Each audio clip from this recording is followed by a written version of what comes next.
Ki katu kan ningut kiri rong ba harengkat kejing trelang bat ki bor shnong ko umroi nong ra. Ki lapun long da kejing sam khaw sya ki palat sis pa sautli ki long yeng baduk ki badon hakte ke shnong. Ya kiti ki marba ambala sam si kiti ki long yeng baduk jong kate ke shnong. Lathir lengba kejing ya senyang da ki riu kluj men sem bat ki bederu kiri rong ba jong kate ke shnong. Hak ba ki la sam nadu khaw kamlu ki jor lembat ki we. Rong bak senong jong senong mulai nongrak belum beroi don lai kali dong ni kena rak belum kemut bau we rong bak senong dekat jing i jong i kiting ni kinong kendong apa dia kinong rap nomor ba sini kakam kebut nadu bala berpil lai ni belum dam kinong belas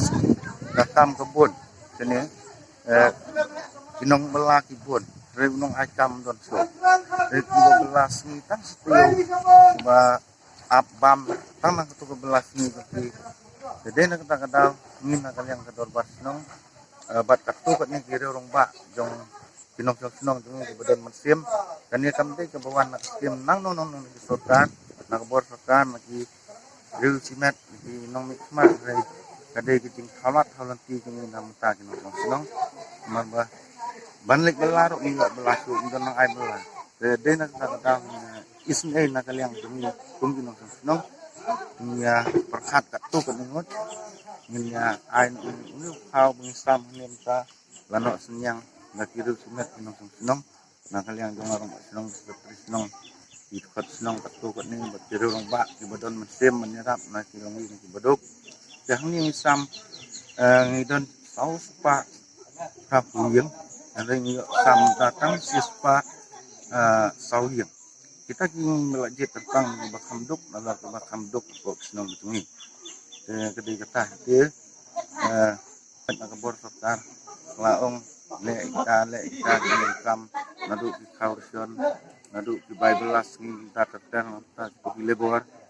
tinggal le ika le haduk kan mentah jempat wan tinggi i bagi la jenjar palat kinong senang tinggi hino dalam dia kini menang esan nang erap ini senong juga duk juga kerdo dan skamba boleh unturku unirap ya kena senong tungi ya kari bedai berdeu berok kowe mat kam yang sarkar kan yo i ya kinong senong kok kerin biai berok kowe saya kajelam punya ini berok kowe makin yo i ya kena tingjan jar na kemata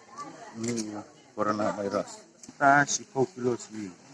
ukau tujur ukan mi ai mar arkilo tu kurilang suya antat itu nata kamlu kilo ngasam ni kilong ying kemut ni penyo ukau ujur kamlu ya gitu bilong ya bilong mentah